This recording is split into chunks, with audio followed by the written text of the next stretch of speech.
Hello, everybody. Welcome to Red Eye History. Today we're talking about Alexander Hamilton, or as I like to call it, nope, never heard of the guy. So, All right, we're going to talk about Alexander Hamilton. Yes, Alexander Hamilton is one of three well-known people. All right, and really only two of the revolutionary that is on U.S. paper money. Right, who was not president of the United States, never achieved the status of president of the United States. The first one, of course, we've already covered, and that's Benjamin Franklin, right? The second founding father, all right, is Alexander Hamilton, right? Now, Alexander Hamilton may at one time have become president of the United States, but well, he didn't live long enough. Let's put it that way, all right? So this is the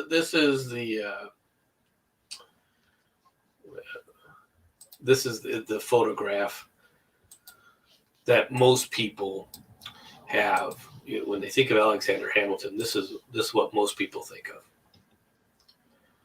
and you can see it's very similar to the plate. And this is how they view him. All right. Now, Alexander Hamilton was not born in the 13 colonies. There are certain revolutionary leaders that were not born in the 13 colonies, of course. All right.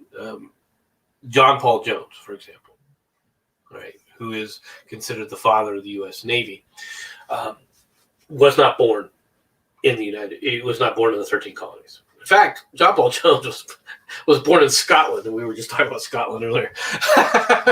Right. Really? Yes. I believe it was Scotland. I believe it was Edinburgh, or was I don't know the Scottish cities. All right, but Alexander. This is what people think of as Alexander Hamilton. But Alexander Hamilton during the Revolutionary time period was an extraordinarily young and hardworking and ambitious individual. And here's a better picture. All right. Of Alexander Hamilton, all right, as he started to grow. All right, first things first.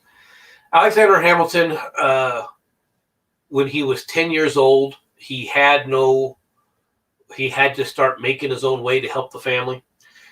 He took on a role as bookkeeper for one of the merchants in St. Kitts, which is where he was born. His talents as the bookkeeper, okay, were quite impressed his employer, who sent him then, when he was 15 years old, to the United States to ostensibly go to college. Right? And initially the college rejected him, but eventually they did allow him in. And while he came to the United States, and when he came to the United States, he got caught up, of course, in the revolutionary times that were going on in the colonies, and he began to write articles and essays and letters, all right, promoting the revolutionaries' cause. And when the Revolutionary War began, he volunteered, and he was given a position in the artillery corps. And the reason, of course, that you get a position in the artillery corps, quite frankly, right, is as a bookkeeper, what are you doing? You're working with math, right? Well, artillery was all about math. You have to understand how artillery functioned back then, right? The whole idea of using geometry was critical in being a successful artilleryman, all right? And so he was noticed and was placed in the artillery. And while he was in the artillery under George Washington, he came to the notice of George Washington initially during the retreat from New York, where Alexander Hamilton's little group of artillery retreated with Washington, but retreated in order, retreated in good order. They didn't flee, they didn't run. Hamilton had them fully under control. They acted like disciplined soldiers. And Of course, this caught the eye of Washington, who wanted to know more about the guy, right? So, of course, people knowing who Alexander Hamilton is would promote his cause and say, here's some letters. He's a revolutionary. And when you read his letters at that time, he was very well written. Now, you can see from this picture here, and the reason I like showing you this picture is this is not a physically imposing individual. All right. This is someone who, for lack of a better term, all right, we would look at today and say is effeminate, right? Soft. Mm-hmm. He looks like a soft individual, but he was hardly soft. All right. And he proved that during the campaign against Trenton and Princeton, right? Where he basically took his artillery across the Delaware. And you got to remember, these guys went across the Delaware with ice floes in it and everything else. And he's doing it in addition to making the crossing, just with himself, with the infantry. He's doing it with artillery, right? He's setting up an artillery train and moving the artillery train.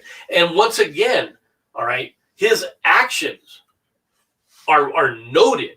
The people around him note his actions, and he was not someone who tooted his own horn. Other people noticed his actions and were telling Washington about his actions and promoting him. I'm not saying that this guy wasn't, somewhat arrogant and couldn't do things on his own, but he himself he wasn't a huge self-promoter. Okay, he was a lot more self-effacing than that. And I apologize for the doorbell ring. I'm not sure what's going on, but I suspect my daughter is answering the door, so I'm going to ignore it. All right. This is who Alexander Hamilton was. All right. He serves with distinction, like I said, at Trenton and Princeton. It's noticed. Washington then asks him to be part of his staff, right, on January 20th. And he remains with Washington's staff throughout the rest of the war. Now, why does Washington want him on his staff? 1, he's a disciplined soldier. 2, he's brilliant, and he writes very, very well. And this is something, when you're talking about staff work, this is critical, okay? When you're talking about putting stuff out like this is very, very important, okay? And he remains under Washington's staff until, and this, once again, this is why I have to bring this up. I don't want people to think that Alexander Hamilton wasn't ambitious. He was very ambitious.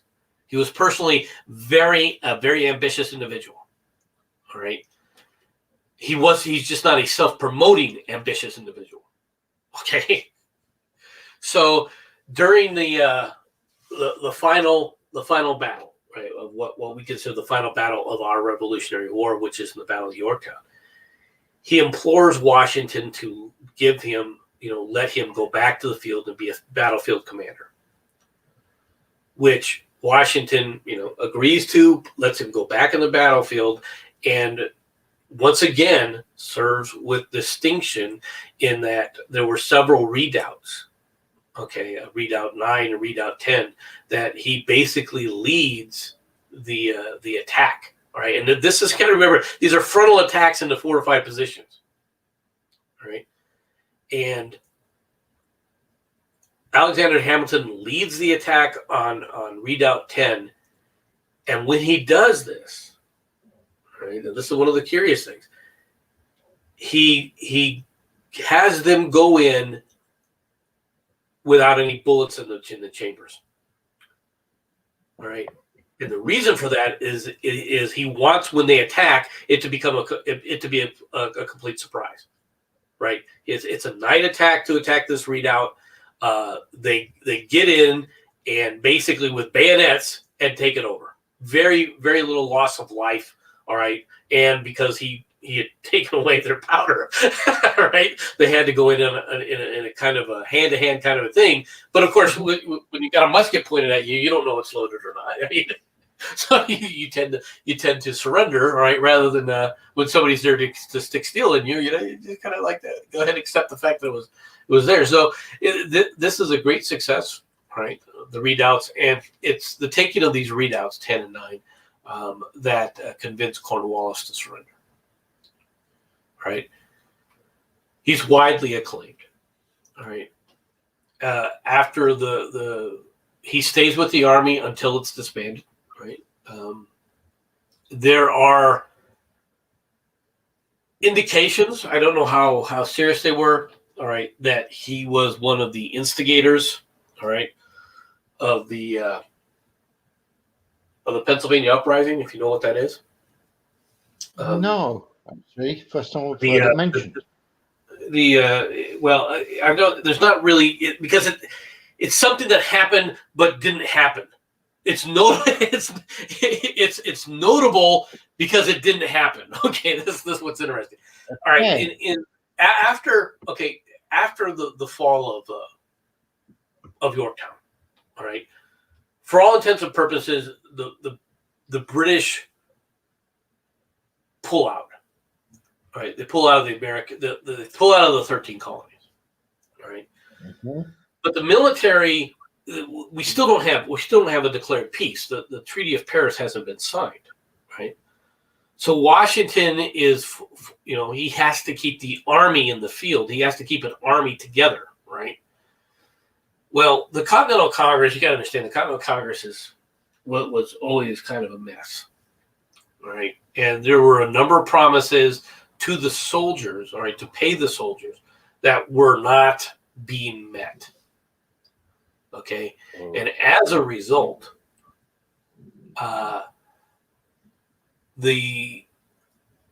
several of Washington's staff and so forth come up with a plan to march on, Philadelphia in the Continental Congress and seize it, all right, to force them to, live up to their payments. Right, basically a coup. Yeah. There's indications that Alexander was one of the people that was involved in this, but we don't know how much. Right, and the reason it doesn't happen is because at the meeting with George Washington basically squashes it. Right, it's the speech where he begins. His speech with, I'm going to read you my letter, right? And then he stops and he pauses and says, excuse me, right? While I put on my spectacles, my eyesight is not what it once was before the war, right? Mm-hmm. And he draws upon the feelings of his staff toward him personally, Washington does, all right? And quashes any talk of the military taking over, right, and turning into like a military hunt, right? So peace is declared, right? Alexander Hamilton is a well-known individual, maybe not as well-known as he would like, but he's a well-known individual. He finishes up his college. He gets a law degree, all right? He begins practicing law. He goes back to and sets up a place in New York, and he becomes part of the New York set, right? When the Constitutional Convention is called, what we call the Constitutional Convention, all right, which was a convention of states where they were going to redress the weaknesses in the Articles of Confederation, because America's first structural government was along the Articles of Confederation. The Articles of Confederation failed, all right, and they failed, quite frankly, because the states ignored Congress. Okay, Congress was there. It was supposed to have certain powers, but they didn't have the power to actually enforce anything.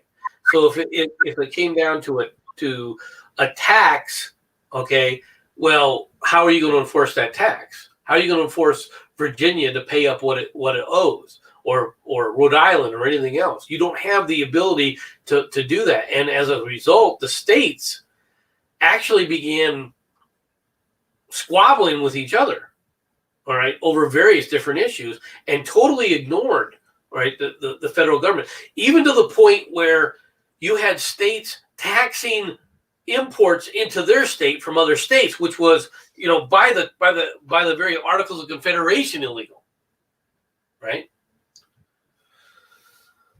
And Hamilton is selected as one of the delegates to the Constitutional Convention. Now, he does not take a central role in the writing of the Constitution. Okay. That was left up, quite frankly, to the person who's considered the father of the Constitution, which is James Madison. Right, for the most part, he's the one who comes up with most of the plans. All right, that end up getting, it isn't just like the Declaration of Independence. There was rewritings done to it. There was rewritings and reworkings that were done to Madison's plan when it was created. Okay. When it was done, though, Hamilton went on a spree in support of ratification of the Constitution. Right, he was known as one of the authors, or one of the more prolific authors of the Federalist Papers. And the Federalist Papers were basically a series of essays, a series of articles that were printed and produced throughout the nation, all right, to argue for the passing of the Constitution. Okay, arguing for, and is obviously successful. Now, let's be honest. One of the reasons it's successful is that people can look at the Articles of Confederation and everybody knows that they don't work. Okay, the fighting against the Constitution was more about people wanting to codify individual rights into the Constitution. The 10 Amendments, right? The first 10 Amendments, right? The bills, what they call the Bill of Rights. The Bill of Rights are the first 10 amendments to the Constitution. Many of the Virginians, like Patrick Henry was vociferously against the Constitution because it did not have, and it didn't pass the first 10 amendments, right? Because they weren't there yet. Once they were there, most of his obligations were mollified. And as a result of this, right, you have the passing of the Constitution, and then you have the election of the President of the United States. Well, when the president is elected, he then chooses different people for different roles, and one of the roles that is given to Alexander Hamilton is the first Secretary of the Treasury. Right? As the first Secretary of the Treasury, one of his first things that he does, right, is he tries and is successful eventually to take all of the war debts, all right, that are part of the various different colonies, all right, and take them over to the point where they're federal debts. Does that make sense? Yeah. Right. And the reason he's doing this, the reason he wanted to do this, is he wanted to sit up there and say, okay, the states are subordinate to the federal government. It's a way of saying those aren't your debts; these are our debts. We're the nation of the national debts. Right. He also begins and sets up the first U.S. bank in the first banking system and starts to create the banking structure. There's a reason Wall Street is in New York. It's because the banking systems basically began in New York, okay, with the United States, because that's where he was from. Okay. Now, the problem with as a banker, okay, is that you're dealing with money, and you're going to meet all sorts of people.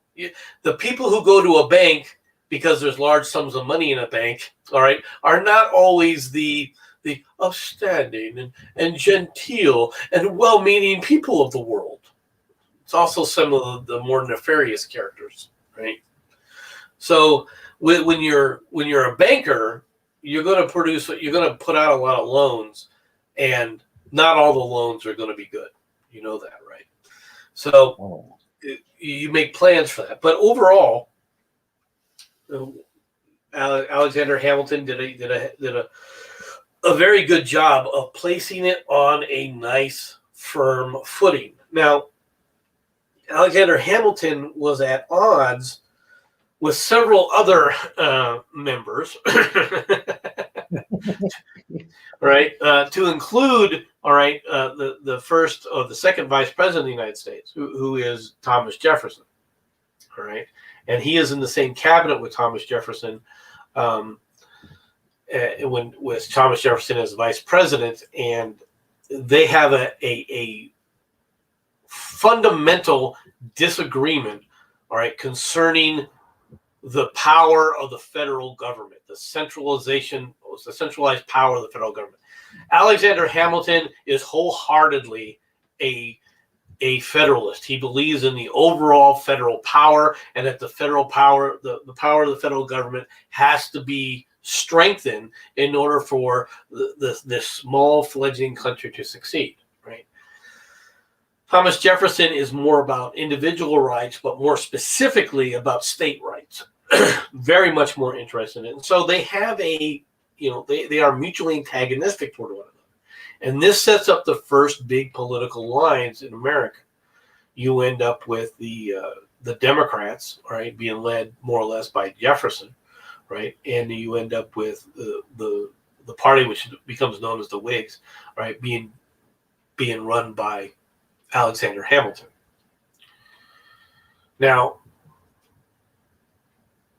Alexander Hamilton, right, being one of the more well-known members of the other party, all right, is also, like I said, well entrenched within the government and also within the societal set, the mercantile set, for lack of a better term, the mercantile set within the United States.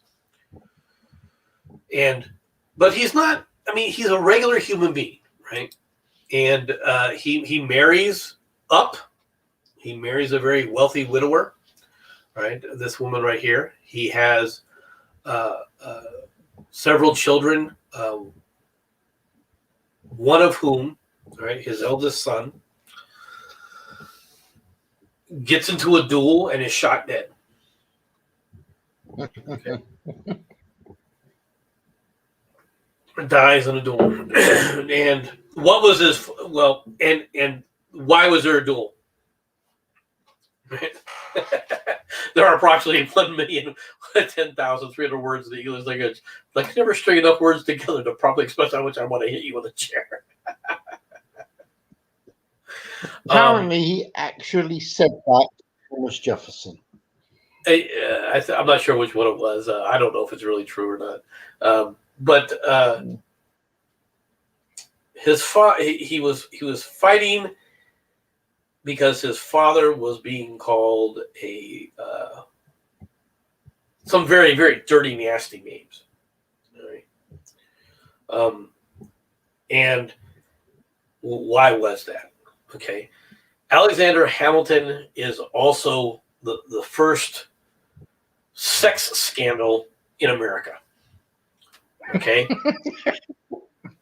Now, he has an affair with a woman named Reynolds. All right. And it's a 6-7 month fling. Reynolds, right, was married at the time. Okay. After which, Reynolds' husband, and I think Reynolds herself, attempt to blackmail Hamilton, right? And I shouldn't say attempt to blackmail Hamilton, begin to blackmail Hamilton about the affair. Okay. Now, as the rumors of his affair begin to spread, and get talked about behind closed doors and things, he realizes that, okay, how am I going to handle this? And so what he does is he puts out an article where he comes totally clean. He talks about the affair. He talks about who it was with. He talks about how long it was. All right. He does not really leave out a whole lot of, aside from the, intimate details. He doesn't, he doesn't really delve into those, but he lays it all out there, including the attempts of bribery and everything by Reynolds and her husband, and puts it out there. He gets ahead of it. Okay. This creates this is a lightning, because you know what this is like, all right? Here's someone that's coming clean about a seemingly unseemly social faux pas and everything, and his wife, believe it or not, stands by him. Was she mortified with it? Yeah, but at the same time, she helped him write those the articles, all right, where he put that out. Right, and it's the only affair, all right, that you can track to Alexander Hamilton, right? So it's just like a one-time fling that gets out in the open, and his wife remains devoted to him. Now, like I said, his son tries to defend his honor, all right, with this, all right, because the Reynolds, of course, when Alexander Hamilton comes totally clean, the Reynolds, well, first of all, they've lost all their leverage. Right, they've lost all their leverage against Alexander Hamilton, and what's more is people start to look upon Alexander Hamilton with some sympathy, right? Because he admitted to it. He got out in front of it. He was a part of that. Right. Now, one of the people who knew about the affair before Alexander Hamilton comes clean is Thomas Jefferson. Right, and the way these two were going at one another, right, is they both had printers who would print stories, right, about one another, right, and Alexander Hamilton knew about a lot of the dalliances of Thomas Jefferson. Thomas Jefferson knew about this dalliance of Alexander Hamilton.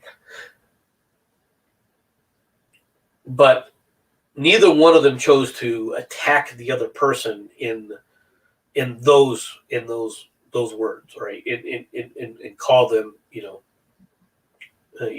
sexual perverts or anything else.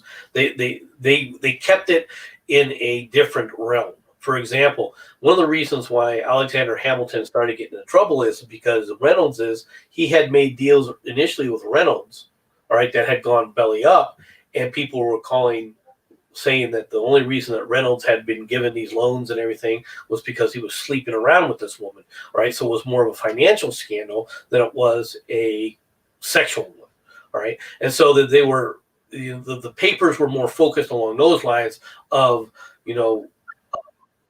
nepotism and peerage and that kind of stuff, rather than, where they accuse one another of being, incompetent, okay?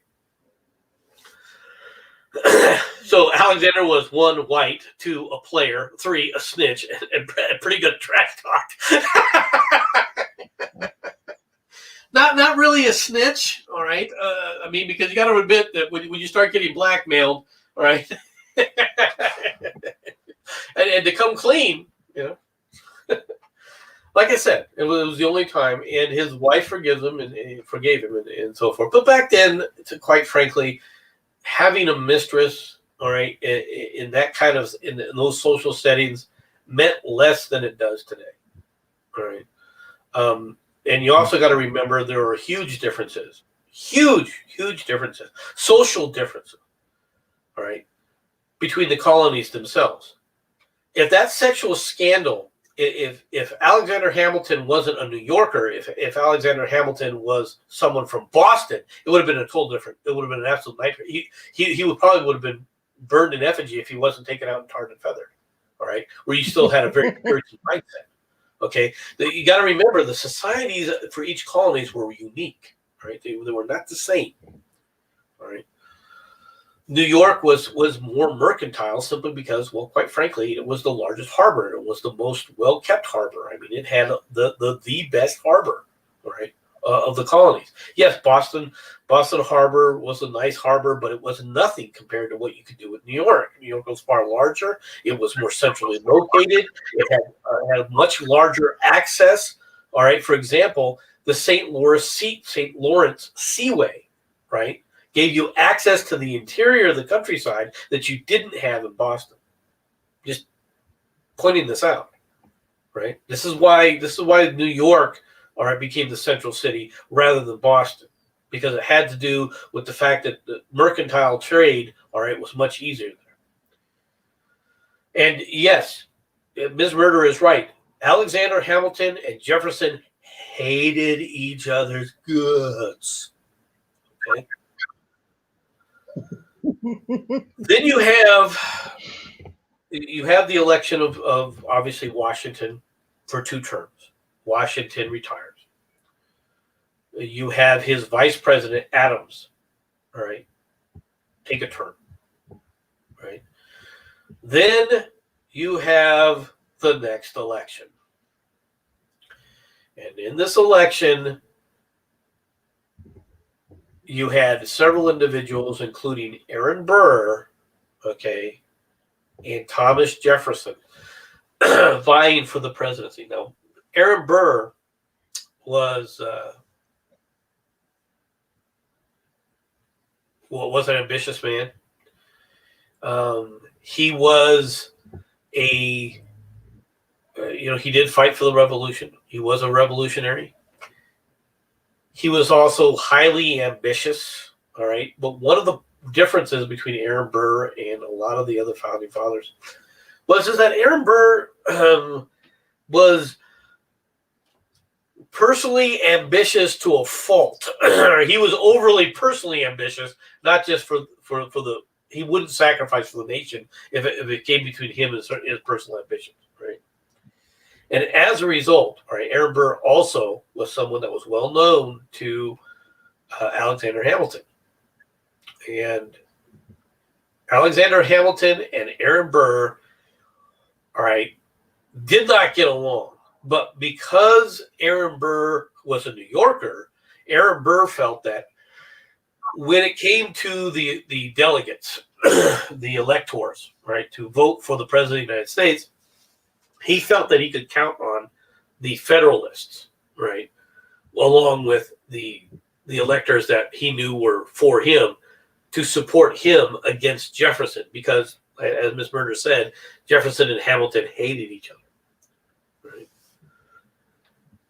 And that's all true. But Aaron Burr didn't count on something, and that was that Alexander Hamilton felt that Aaron Burr was too self-ambitious. All right, and because of his own personal, because he had a tendency of putting his own personal ambition ahead of the country's, he had determined early on. All right, Alexander Hamilton didn't get along with a lot of people. We'll talk about that in a minute too, just a second. But that's true.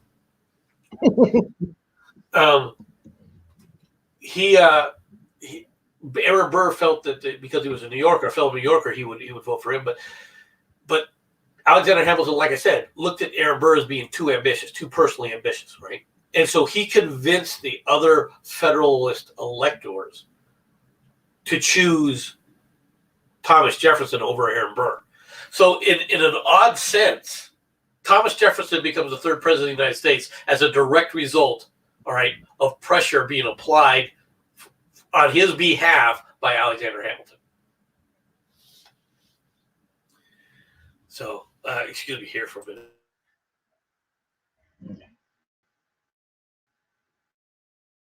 Kind of blow my nose. I didn't think you guys wanted to hear that. So, welcome. Yep. And I can Ehrenberg safely say that we don't get taught any of this thing about Hamilton. Yeah. Now, Hamilton, you got to remember, Hamilton began Really the don't. revolution as a young. Yeah, Alexander Hamilton began the revolution once again as a young man. All right, and he was an ideologue. Okay, got to remember this. He was an ideologue. If he believed something, he believed it wholeheartedly, and he would continue to back it. And so, because of his, he wanted to centralize. One of the biggest problems that he believed in, like I said, was an overly strong central government. Alexander Hamilton wanted, and people would call him, a monarchist, right? Which is actually how his son got shot, right? In what he was defending his father against, because his father had no intention of creating a monarchy. But he did believe in a stronger central government. He felt that the states' rights were the way that people were looking at states' rights was too widespread. That the states had too much power, and he felt that had to be reined in. All right, because it would lead to a disaster. Which, in a sense, he's right, but at the same time, he's wrong. Okay, so, but he was a true believer, and as a ideologue, okay, he was making enemies. And as a young person, he was very, as Miss Murder, how we would say it today, he was a trash talker. Okay, he did have a rapier wit and a sharp tongue, and he would give tongue lashings to people. All right, he was well known for handing out tongue lashings. All right. Well, he then goes out, right, and gets accused by Aaron Burr, who's now very, very upset with Alexander Hamilton, and begins a smear campaign, all right, against Aaron Burr, saying that Aaron Burr said some pretty off the wall kind of nonsense, all right, at a dinner party, right? Which Alexander Hamilton not only denies, right, but he demands a public apology, all right, by Aaron Burr, and Aaron Burr tells him to go pound sand. Right. Now this leads to a duel. Now, this is not the first duel Alexander Hamilton, okay, is taking part in, okay, but most duels at the time, in the previous duel that Alexander Hamilton was a part of, both parties, all right, fired and missed, okay, meaning both of them said, okay, we'll just fire it. We won't fire at one another. We'll fire intentionally to miss, just to, so the honor is served, right? Both sides, you save faith on both, save face on both sides, right? In the duel with Aaron Burr, however, that doesn't happen. Okay, there are different reports, all right, and many people credit Alexander Hamilton as going in with the mindset of, we're not there to shoot one another, we're going to shoot over each other's heads. Both of them did fire, all right. Alexander Hamilton's was nowhere near Aaron Burr. Aaron Burr shoots him, and he dies and mortally wounds Alexander Hamilton. Okay. Hamilton, all right, is wounded. He's taken off the field, all right, and he basically dies with I believe it was the abdominal / chest wound. All right. Now, this does not have the effect, right, that Aaron Burr expects, because Aaron Burr thinks that he's going to be lauded as a hero. Aaron Burr basically ended his political career by doing that. All right. Nobody trusted him after that, because he had shot someone who had, whether you agreed with his policies or not, all right, was a patriot first and always was, all right, who always put the nation ahead of himself, all right, when a push came to shove. Not saying that he wouldn't do things for himself, right, but he did put the nation ahead of himself, and he did set the nation on a firm financial footing. Okay. It was during his time as the Secretary of Treasury that we basically go to war with the Barbary pirates, right? And we end that nonsense, something that the British didn't want to do. You bastards. All right. Listen, Well, the reason that you guys didn't want to do it is because your merchants were making out because they could afford to pay off the freaking little bastards. We couldn't. So it was one of those easy win things. So if you're competing, you have a group of people who are at an advantage, right? Rather than the poor Americans who had to work harder, right, and then get ripped off by these evil pirates, right? Believe it or not, Jefferson was against that because Jefferson thought that we should go ahead and pay them. But it's because of people, it's because of Alexander Hamilton and his work as a Secretary of Treasury to actually created a decent Treasury environment where the United States Treasury, all right, remained what it was. It remained viable, all right, and he is noted for this. Like I said, he was the first Secretary of Treasury, right? It's the first Treasurer of the United States, and the things he imparted, all right, set the foundations for the United States going forward. But yes, Jefferson absolutely hated his guts. They were constantly at a war of words. They constantly thought that the other party was simpletons, all right, and that they were going to lead the nation to ruination one way or another, right? Now, like I said, Aaron Burr does not go down the annals of history. Most people only know in America. Most people only know Aaron Burr as the person who shot Alexander Hamilton in a duel. He goes on basically to betray the United States to the British and tries to facilitate the British's arming of the Native Americans against the United States and against the colonials. All right. Many people that don't know anything about Aaron Burr don't realize that he died in obscurity, but he died in disgrace as well. All right. But Alexander Hamilton is remembered to this day as the treasurer of the United States. Now, some people don't do that. You know, some people don't know much about it, but that's why he's on one of our paper money. That's why he's only. I'm going to ask. I have to. What's he on? I mean, you know, different country and all that.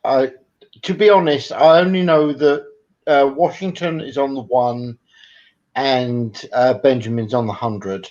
So what's this guy run with? If I'm not mistaken, all right, he's on the $10 bill. On the 10. Mm-hmm. Okay. Thank you. You have Washington on the dollar bill. You have Lincoln on the $5 bill. You have Hamilton on the $10 bill. You have Jackson on the $20 bill. Trying to remember who's on the 50. I can't remember who's on the 50 at this point. And then, of course, you have Benjamin Franklin on the $100 bill. Yeah. All right. And those are the main you. currencies, the main pictures of the currency in the United States. On coinage, all right, until recently, right, you had just presidents or figures, right? The Indian head nickel, for example, was one of our denominations. You have Kennedy on the 50, I believe it's 50-cent piece. Right? You had Washington on the quarter. You have Lincoln on the penny. And they kind of switch places there. I was actually sent by Ms. Murder a Rutherford B. Hayes $1 goldish coloured dollar. So I don't know what that is, but hey, I got one of them. Says well, when it came down, when it came down to, let me see what else. Kennedy on the dime. No, Eisenhower's on the dime. And of course, Thomas Jefferson is on the nickel, the modern nickels today. And in fact, on the American $2 bill, Thomas Jefferson was placed on the American $2 bill when we had that out for a few years, right? Yeah, I'm sorry. No. Can we? No. You don't get that one. You had a $2 bill, really? At one point, we did have a $2. At one point, we did have a $2 bill, and Jefferson was the partner that was placed on it. Now, other people that have been placed on U.S. coins, okay, Sacagawea, Susan B. Anthony, right? Yep. Both have been placed on dollar coins, so it's not. It just just an example shows you just what our coinage is like. What people try to remember from day to day, from time to time. Mm-hmm. So Asians we're getting attacked by joggers, and they left trying very hard to pin it on white supremacy. I don't know what you're talking about there, Jacob. I'll have to look that up. Right. So the other thing that really set the antagonism between Jefferson, all right, and Hamilton, what was foreign affairs. Okay, Jefferson, whether people understood this or not, Jefferson was very much a Francophile, right? He was very much a supporter of the French, right? They had helped us in the Revolution. He felt that they were far more egalitarian than the British.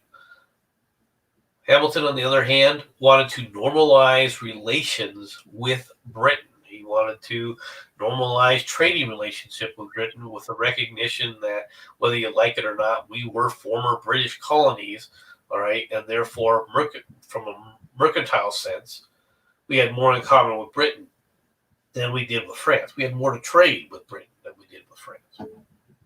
Okay, and that was another reason why there was a lot of antagonism between the two.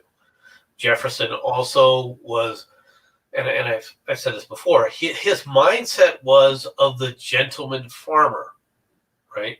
The guy who only got into politics after he had acquired enough wealth, all right, to allow him to live comfortably on the farm. Now, Jefferson was born into that, okay? He was born into that genteel agrarian lifestyle. Hamilton, on the other hand, was born into bust your ass mercantile-wise because he had been doing it since he was 10 years old. All right, so they came from two radically different lifestyles, two radically different places in life, and it's not a coincidence, all right, that the societies in which they gravitated toward were such polar opposites, right? Whereas in New York, you have a very strong mercantile type of environment, not as overtones of religious, right? But a mercantile sense, a trading sense, a movement sense like that. Industry is going to be the power. Industry is going to be the power that moves us to the next generation, right? versus the slow. You're on the farm. You plant. You have seasons. All right. You take care of your own. All right. You don't need a lot of other people around you. Hamilton was very much more of a city boy. All right. Well, from that standpoint, right, the hustle and bustle of the city. Jefferson, once again, the rural guy. Right. So they had different. They came from two different worlds. All right. Then add into that, both of them were, for lack of a better term, some of the younger people in the revolutionaries, and Hamilton even being younger than Jefferson. All right. And what all of that entails. You gotta remember, both of them were ambitious, but in different manners. Okay, because both of them looked at things from a different point of view. In many ways, I never understood. I've always had it hard to understand Jefferson's love of France, and especially love of the French Revolution, considering the evils of the aristocracy that were paramount, and yet that was a core part of who Jefferson was, is that aristocratic mindset. All right, Hamilton. If you know, when you look at Hamilton, he's one of the people who doesn't believe that in the term gentleman, the way the way it is from a societal standpoint. He didn't believe in that. Never did, never would. Fair. So that is Alexander Hamilton. Talk about 50 minutes. Yeah, it's just, to be completely honest, if there's not much more about him, I totally understand. Like I said, over here, we hardly get taught any of this stuff, okay? I mean, I've heard the name. I knew he was a founding father, and that pretty much covers everything I actually knew about the guy. I don't know whether I'm going to assume it's based on country, but without wanting to sound too rude,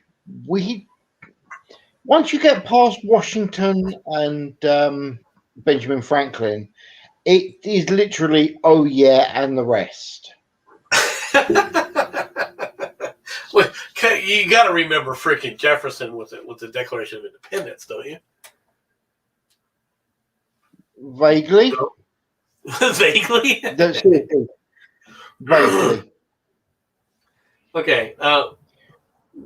The thing about Jefferson, right, and I didn't talk too much about Jefferson as the third president of the United States when we talked about Jefferson. Yeah.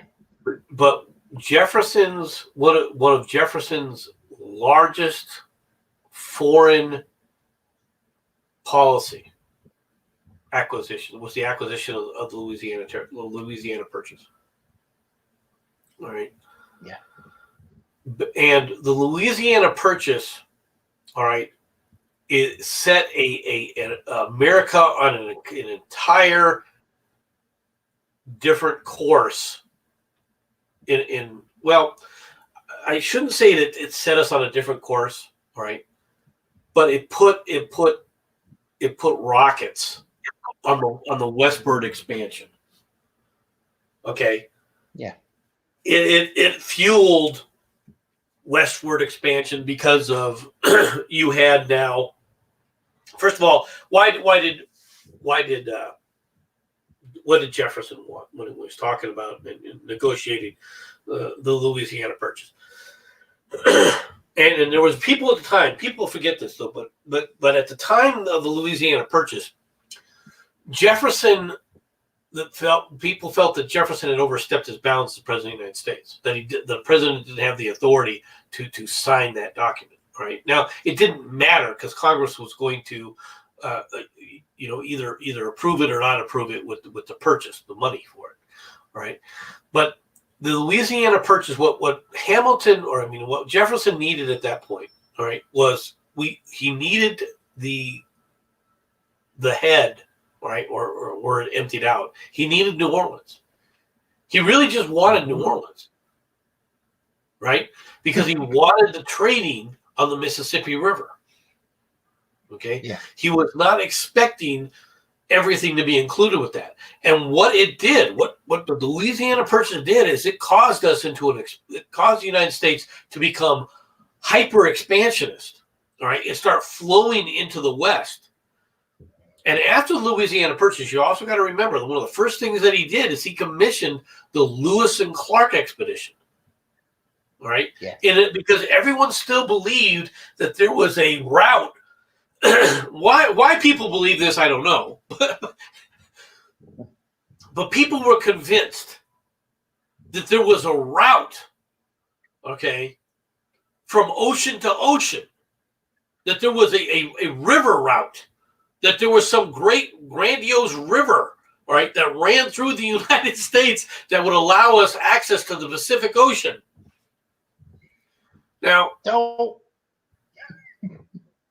sorry. go on. I think it applies. Just don't. I think you got that one. I don't know why that. I mean, the Mississippi River was a grand river, and even today it's a grand river. It's impressive. If you ever see the Mississippi River, you'll understand what I mean by that. Yeah. There's very few rivers that you'll find in the world, right, where you stand on one bank and can't see the other bank. Okay, there are areas of the Mississippi River you can stand on one bank and you won't see the bank on the other side. You can see that there's land on the other side, but you can't see the bank. That's how big the Mississippi is, how wide it is at that point. All right, especially in springtime. All right, it is a huge amount of water, massive river. Okay.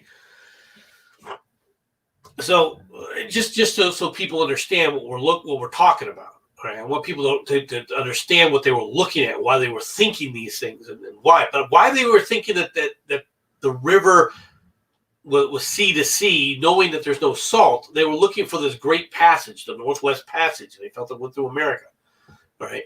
Well, obviously that didn't happen, but the Lewis-Clark expedition did basically go. All right, started on the banks of the Mississippi and went across the nation, all the way into, all right, the Pacific, all the way over to the Pacific through Oregon, all right. And so they did chart a route for people, and when they came back and they had all this information, well, then obviously, we can expand. There's nobody there. Sans a few, savages, right? A few savage, Indians that are basically nomadic Indians, and they can be dealt with.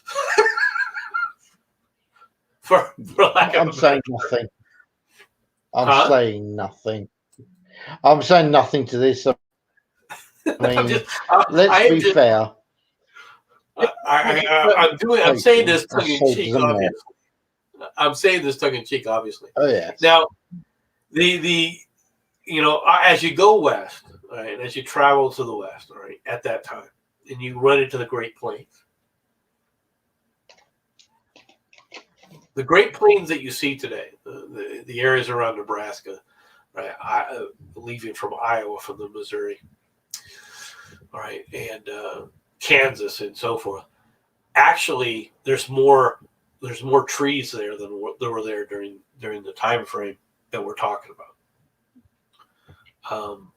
And the reason, I mean, the reason they were called the Great Plains, right? There's a reason why you end up with the state of Oregon, you end up with the state of California, you end up with the state of Washington, right? Before you end up with the state of Nebraska. Nebraska is centrally located, okay? And the reasons for this have to do, quite frankly, with the fact that people didn't look at anything as being in Nebraska because it's this Great Plains, this great grassland, right? It was something that you went over. South Dakota, North Dakota, all these are Johnny come lately. People forget this. People don't think about these actions, right? But they're all part of it, right? And all of that gets basically kicked off into the beginnings of the concept of the manifest destiny because of Jefferson's purchase, doing the Louisiana Purchase. And it is Jefferson trying to excuse me, remove the last vestiges of Europeanism, around America as much as possible. That causes Jackson, right, to go into Florida, all right, to commission Jackson to go into Florida and deal with the British who are supplying the Native Americans in the Spanish colony, right at the time. Oh goodness, I got the sniffles all, so I apologize, everybody. You do what you need to. Well, yes. America, what a wonderful place. Good job that they're such a friendly and nice lot. You know, they wouldn't cause harm to anybody now, would they? I hope that came across. When you say cause harm to anybody, I mean, that's a relative term. All right? And don't forget, don't forget that this comes on the fact that a lot of this, all right, one thing that's not talked about in America, all right, that the colonists, all right, especially the early revolutionary leaders understood, right, was that the British were constantly fomenting, all right, or trying to gin up, all right, warfare against the colonists. The crown was doing its utmost to create animosity between the Native Americans and the colonials, all right, and they did it for decades. It was not after the Revolutionary War. Britain did everything it could to provide arms and certain amounts of material support, all right, to encourage attacks by Native Americans against the colonies to prevent westward expansion. Now, most Americans don't know this. Most Americans don't, they hear about it. They just, if they hear about it at all, right, they just ignore it, right, because they don't understand the import of that. But think about it from this perspective. Would our, how we look at things, would things like the Trail of Tears and everything have happened if the British hadn't been constantly trying to foment revolution amongst the Native Americans? Or would the Indians have been pacified and integrated, all right, just naturally into the American experience? We'll never know. We will never know whether or not that could have taken place because it wasn't allowed to because of the British interference. But most Americans don't talk about that. I'm going to put it bluntly. At the time, British had their fingers in a whole lot of pies, and they were up to put it bluntly, some very dodgy things. Well, yeah. But the question I've always tried to understand was early on, sure, we were former British colonies, but why are you messing with us? Really? To what benefit were you? What benefit was there in the British Crown's attempts to harass the Americans? I would point out that at the time, the British Crown was quite simply an idiot. And I think they thought they could intimidate you into rejoining. Do enjoy yourself having a good laugh at what I just said, but I actually think that's what they thought. Yeah, how are you going to intimidate a group of people that just fought a war against you? But you're just colonists. You're nothing. Okay. Again, I am saying this the way they would be thinking, not how I would think about it. No, I understand. I understand. but it goes to a different point. It goes shows you the differences in the American attitude, the American experience, right? Versus the the British out mindset, okay, with the homeland. But I truly have never understood why they constantly tried to foment what were they planning to gain, okay, by doing that. I just to me, okay, so you're ginning up the Native Americans. Even if the colonists had at some point said, okay, we made a mistake, let's rejoin the British Empire, okay, well then you're going to have to sit up there and deal with the same Native Americans that you've just been ginning up. Yeah. So no, I agree. I think that that whole policy was very short-sighted, right? And I do know that there was also a lot of the United States, for whatever reason, all right, even to this day, all right, has in some ways closer relationships to Ireland than it does to Britain in certain regards, right? Because there's certain aspects of Ireland that are truly American. Okay, that there are traditions in America that stem from Ireland that people don't even recognize. And I'll give you an example. All right, in the small town of Wisner, Nebraska. Okay, out in the middle of nowhere, in the middle of Wisner, Nebraska. All right, on St. Patrick's Day, it is a town/citywide holiday. They close the school for that day. In the middle of the street, they paint a gigantic green shamrock. We have in Wisner, we had our own little Blarney stone, right? That is part of the thing. It gets. I can't tell you. And on St. Patrick's Days, it's a holiday, and people of the town get together and they have dancing, and they do dancing around the shamrock, and in the evenings they have square dances and several other things. It is a big holiday tradition in the middle of the United States, all right, that for all intents and purposes traces its roots back to Ireland.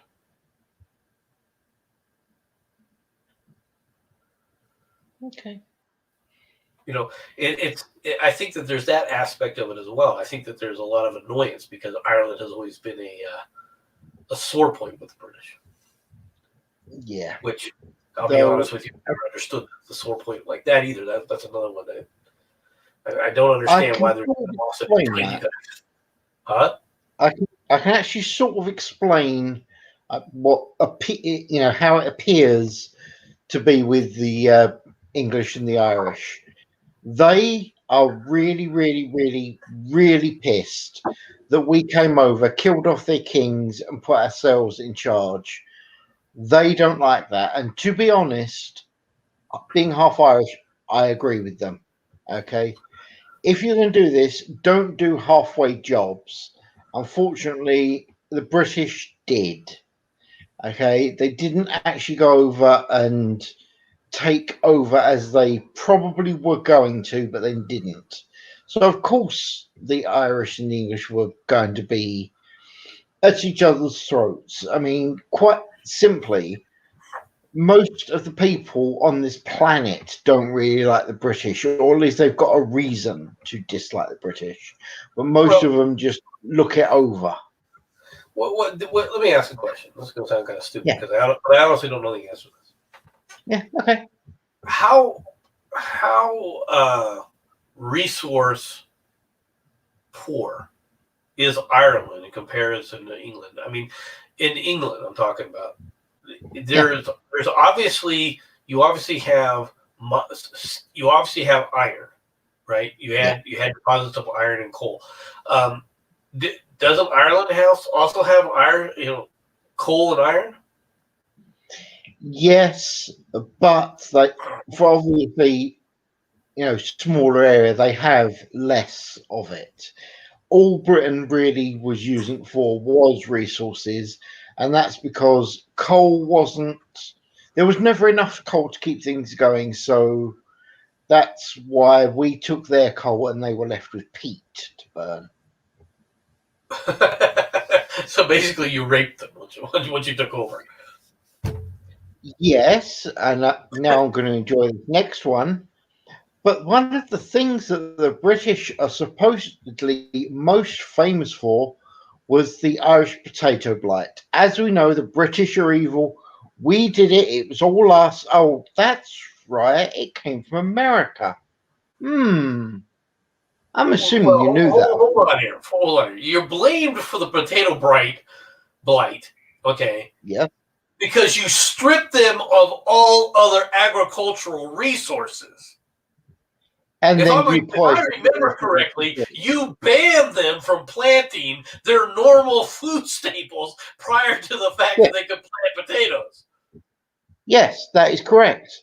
No, we did. I'm not denying it. So don't blame the United States. I'm sorry. Don't blame the United States for sending over a plague to kill the only thing that they had. No, you're right. The only thing that was left to them, all right, because you had stripped everything else away from them. Yeah, this is true. But prior to the blight, they were actually doing quite fine with what they had. says the Brit. Yeah, you're doing okay.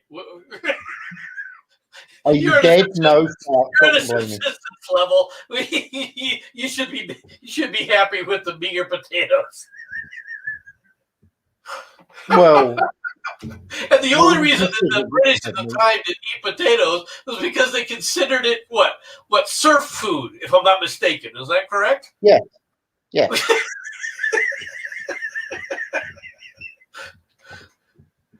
Yeah. I know. I agree with you. But yeah, you guys carry on taking the mickey. Just remember, you created the potato blight fly, so you can blame the British. Right, it did come from America, but we didn't make it. All right, and the problem with the potato blight, right, was the fact that when you left them with nothing but potatoes to eat, the potatoes that we sold them, all right, which became their staple, came from a single line as a result, and they were more susceptible to that blight. All right, they had, the all the different lines that were part of America. All right, so it wasn't that we intentionally tried to kill them off. All right, and we definitely didn't say, why can't you grow corn? because some Brit dickhead isn't allowing us to. Okay, that was not our choice. So what you'll find is somewhere hidden in the CIA files, there's this thing with the Americans. They created it, and it was sent over deliberately just to screw with the Irish. Good to know.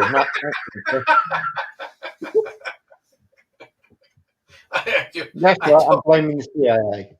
I don't think that's an accurate outlay of how that went down. No, I don't think that's a fully accurate description of the potato blight there. That's only because you've got it so well hidden, you're not going to admit it to anybody. I got you. We understand. Okay, I think we've been talking about this enough. So, who do you want to do next, Jensen? Who's the next one that you want to talk about? The next founding father. Are you there, Jensen?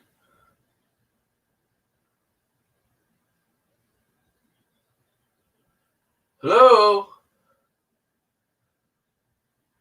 Jensen has apparently left the building, all right? And he's left this to me now, apparently, to talk about who we're going to do next, the next person.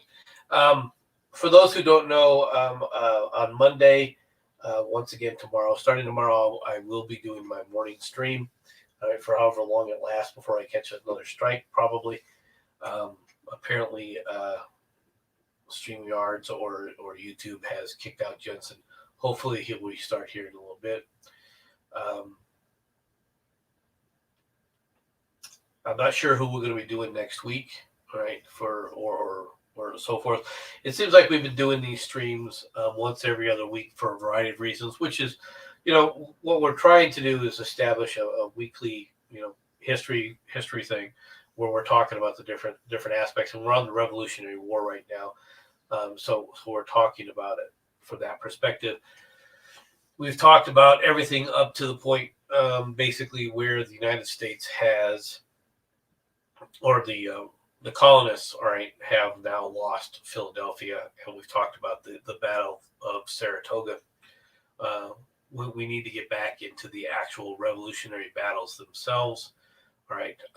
But it kind of depends on what Jensen is able to do along those lines and so forth. I'm kind of waiting for Jensen to pop back in. Hopefully he'll be able to restart here in a little bit. I don't see him, however. I don't know what's going on. Does anybody have any questions about Alexander Hamilton? I know Ms. Murder was putting on a lot of different quotes, all right, about Alexander Hamilton. Does anybody, feel like they need to know more about the Federalist Papers, all right, and the debates that were taking place during that time? If you think that we need to know more about that, please let us know in the comments, right, and in the chat so that we have a better outlook. And really, that's about everything that I've got right now. All right. I don't know if I bounce out, if that leaves the stream hanging or not, because I was not the person who created the stream. The stream was created by Jensen and so forth. So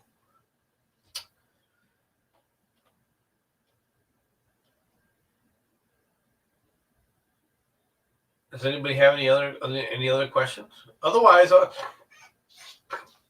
I will talk a little bit more about the time frame that Alexander Hamilton. There is one thing that I was talking with Jensen earlier, right, and that we were talking about. Right now, back in that time frame, you had a system of patronage that we don't have today. And what do I mean by patronage? Well, back then, you were, as a young individual, if you were lucky, if you were talented, and you caught the eye of a prominent individual, many times that prominent individual would sponsor you, would take up the role of sponsoring you. Welcome back, Jensen. In several different ways. And for example, I had a brownout. Yeah, there was a brownout, huh? Yeah, quite annoying. Okay. Well, but the system of patronage that I was talking about, what we were talking about before about patronage, where very often, yep. if you were a talented young person, right, and you caught the eye of an influential or wealthy individual, they would sponsor you. They would send you to college. It would be like they gave you a scholarship to go to college, or how we look at it today, on a personal level. All right. And they would do this without any real regard or expectation that you would pay them back, that you would give them money, that this was a loan. That's not what they were doing, right? They were doing it for bragging rights. They were doing it for rights to say they could tell their friends when you became successful, when you made it in the way and you were the big person. They could come back and go, I know that kid. I knew him when he was a kid. I'm the one who got him over the hump. And they would be proud for your success. And that system is very rare today. That idea is very rare today. It still happens in America for long periods of time, but it's not very common anymore. And oftentimes, a lot of the patronage systems, all right, well, people that were patrons of these people were, they did it anonymously. And what I mean by anonymously was they didn't tell anybody else. Yeah, the person who you were sponsoring probably knew, all right? But they themselves would often be told, don't tell anybody who's sponsoring you or who's helping you out. Not because they were embarrassed, right? But because they felt that they didn't want to, they didn't want people to feel that you owed them anything.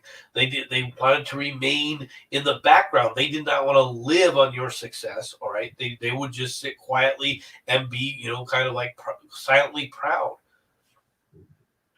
And one of the people, believe it or not, in America, all right, and one of the latter day examples of this, all right, is someone's talked about it, but she's never told us. She never told us who it was that sponsored her, right? But someone that basically became a patron for Carol Burnett. Carol Burnett talks about that she would never have been able to make it in Hollywood. She never would have become a star. Or she never would have made it in that industry if she hadn't received a couple hadn't sponsored her and helped her along and basically paid for her acting lessons and her acting career. All right, she never would have made it in the field. Carol Burnett being one of the most famous variety shows in America, right? At one point, right? Very Carol Burnett, very talented individual, very talented comedian, very good voice, could sing very well. All right, believe it or not, she had an awesome voice, right? Very talented. She was a decent dancer, but people remember her for the Carol Burnett Show, which was a variety show, in a comedy show. But she one day admitted, yeah, there is this, and of course they asked her, well, who was it that helped you? She goes, I'll never tell you. And the reason was because they had told her never to tell anybody that they did. So they were happy for her. All right, they were proud. They walked around there and said, we did that for her. Right, they take a lot of personal pride in that she made it, but they didn't want to be known as the people who made her. Does that make sense? It does, actually, yes. And that happened a lot. And that happened because they were sponsoring. They were looking at the people at the point to say these people would become good men, good women of upstanding, of upstanding character that will help everybody, that will help society. There was a different view of what you owed society as a whole. It was a better understanding of what you owed society as a whole. Her and Lucille Ball were good friends. Well, redheads stick together. You know how those soulless redheads are. Right? No, I'm joking. Yes, Lucille Ball is another person who's quite an interesting individual. Right? I'm not even going to go into all the things about Lucille Ball. All right, from American talent, Lucille Ball was a far better actress than people gave her credit for. All right, phenomenal little comedian, right? Very brilliant, right? But she also could act. She couldn't sing as well as Carol Burnett. Carol Burnett could sing very, very well. And in fact, at several times, she sings on her variety show, right? And you can see the talent that she had. Although one time, for those who don't know, and one of the Carol Burnett shows, and you got to remember the Carol Burnett shows were filmed live, right, from the studio audience, right? And she was going to do a song, and she was in an evening gown because she normally did her songs when she did her singing, right, in some kind of gown, So she's in her evening gown, and she's starting the song, and of course they have a record player, right, playing the the instrumental portion of the music and everything, right? Yeah. Harvey Korman.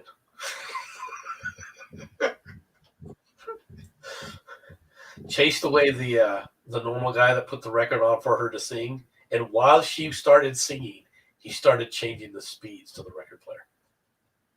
Oh God. Right? You remember this is live. Right? This is live. Yeah. And you see, if you ever see this skit, you'll know it, because the first thing that happens is as the song speed changes, right, you see her look over.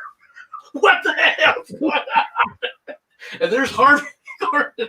They don't show it. They don't show Harvey Korman. Right? But Harvey Korman is, while she's singing, he's constantly changing the speed. So she's trying to sing this, right, slowing down, and then speeding very much, and then slowing down again.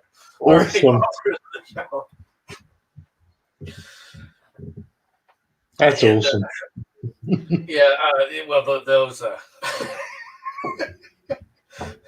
That was the thing. If you ever go back to see where we came from with some of these variety shows and everything, and we don't have variety shows anymore. We really don't, and we really are missing an art form nowadays. All right, we don't have. You have that America Has Talent, and the singers and that kind of stuff, right?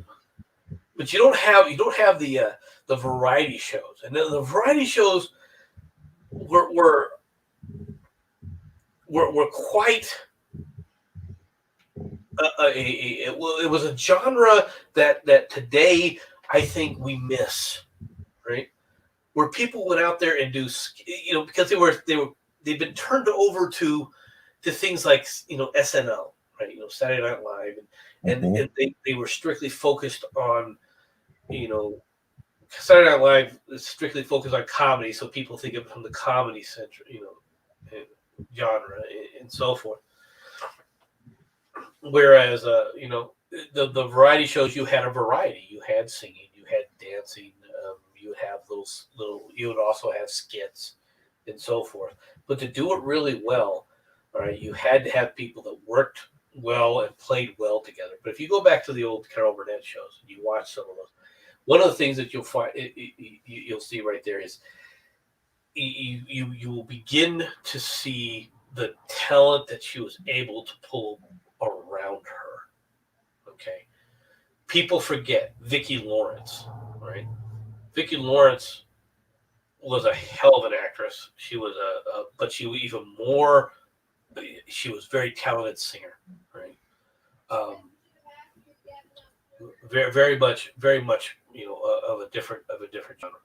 And as a comedian, worked well, right, to play off of Carol Burnett. But even more, you had Tim Conway and Harvey Korman, and the way they played off one another, right? And Harvey Korman, unfortunately, right? Tim Conway would do things, and most people didn't even realize this. Tim Conway would do things that would, the way he would do it, and you could see it sometimes in some of the episodes. Harvey Korman can't keep a straight face because he's too busy laughing at Tim Conway, because one of the things Tim Conway is doing, right? And, so, and they would do this. They would try to do this with one another to break them out of character, to get the other person to bust out laughing.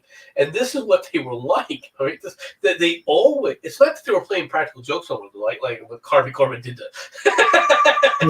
to Carol at the time, right? But they would try to outdo each other, to go over the top with some of their characters, just to see if they could break up, and cause the other person to break the wall, right? And laugh at them. All right. And that's how much fun that they had in the shows that they were doing and everything. It was a different, a lot of variety shows initially at that time frame had that kind of, you could see that kind of rapport. All right. Even initially, the old Sonny and Cher show had that kind of rapport, although that was more focused. That had more to do, much more singing than comedy and everything, the comedy routines. Right. Yeah. But the Smothers Brothers, right, were another, basically variety show, right? But it's a genre that really we don't have anymore. It's really unfortunate that we don't have the good variety shows like we used to have, all right? And the talented people that we used to have, who were just just enjoyed doing things, right? Yeah. People forget. I mean, things that, I mean, even the talk shows that we have today, they're nothing. They're nothing compared to the talk shows of the past. You know, the Tonight Show with Johnny Carson, you're not going to ever see that again. You're not going to see, you know, the Johnny Carson with the people, with Ed McMahon with him, and the things that Johnny Carson would do today. You won't see it today, right? I'll give you an example, right? Now, Johnny Carson, like everyone else, you know, is a human being, and from time to time, he would have to have on the Tonight Show a guest host because he couldn't be there, so he would put somebody else there as a guest host, right? Well, he chose as one of his guest hosts Don Rickles, right? Now, Don Rickles is a comedian par excellence in his own right. Okay, he is the one who he created the genre of the insult comic. Okay. Oh dear. All right, and but it was insult and it was self-effacing at the same time. Right? You got to understand that about Don Rickles, right? He is like the angry. If you don't know who Don Rickles is, Don Rickles is, if you ever watch the movie Kelly's Heroes, Don Rickles is the greedy logistics guy that goes with Kelly to get things right. He's also the one who established us. What do you want? A cookie, right? He's the one who came up with that phrase, right? Well, Don Rickles is, and he's trying to just do it, you know, a regular interview kind of thing like Johnny Carson does and everything. And during the middle of it, on Johnny's desk, he's playing with this box that's on Johnny's desk, and it's a cigarette case, right? So it's one of those, you know, where the people kept their cigarettes in there and everything, right? And so he's playing with this thing while he's talking about it, and he breaks it. He broke the lid, right? Oh. So he's like, "Oh shit!" He goes, "And I broke the lid." And of course, everyone at the show is laughing, right, and everything. And he puts it on there and he tells the audience, "Don't tell Johnny," right? And of course, everyone's laughing. I like that. Well, the next time Johnny Carson's, you know, he's sitting there, you know, Johnny Carson's doing the show. While he's on the show, he reaches over to the thing, because this is back in the day when people smoked, right? He reaches over to get a cigarette, and the case comes apart. He goes, "Oh shit, my case came apart." And he goes, "What?" and the guy tells him that, and them in the audience tell him that, yeah, Don Rickles broke your case when he was hosting. He goes, "Don Rickles broke my case?" He goes, "Yeah." They all said, "Yeah." He said, "You're joking with me. Don Rickles really broke my case." He's like, "Yeah." You know, everyone tells him, "Yeah." So he gets out. Now, what people didn't know at the time is that at the same time the Johnny Carson show was going on, Don Rickles had his own show that was filming. Oh. Right? I think it was called Sharky's. It was like he was like. Sharky was the name of it. The name of the show was Sharky something. I can't remember what it was, right? But it was like a naval guy, right? And so they're filming right off the thing. Johnny Carson goes, "Come with me, follow me," right? So Johnny Carson takes this case and invades during the middle of filming of this episode with Don Rickles, and he confronts Don Rickles. "Did you break my case?" Right? Awesome. And of course, Don Rickles is laughing, saying, "Yeah, it was me. I'm sorry, Johnny. I'm sorry." Yeah, you don't have that anymore. You know, you don't have that off the wall kind of things that Carson would do. He would do shit like that, you know, because it was part of. He knew he could make something like that work, and that it would be hell of a show, right? Yeah. You don't have that. It was a different world back then, and that was just, 50 years ago, 40 years ago, when you had that. We don't have that anymore. You know, the society has changed dramatically. And if you think society has changed dramatically from that standpoint, just think about what it was like back in the the late 1700s and early 1800s. How much difference that we're talking about, the time frame that we're talking about. So anyway, that's all I've got for right now.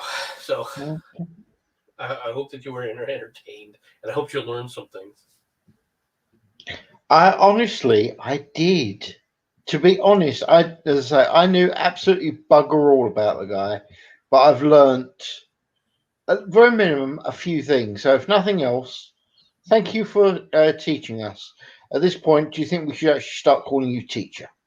I don't think I consider myself a teacher at this point, so no. Learned one then. Okay, no problem. Well, hello, TA. Good to see you, mate. Bad timing, unfortunately. But what do you say for the next one we do, the signature dude? The Singe dude? Hancock? Oh, the signature, the signature dude. Yes. Well, okay, that's fine. We'll do John Hancock. That sound okay to you? Yeah, that sounds fine. All right, no problem. In that case, thank you for coming out and watching. I apologize for disappearing, but don't you just love brownouts? Aren't they fun? Well, I'll see you all next week, and yeah, we can all sit down and listen to MC explain why America is better than Britain again.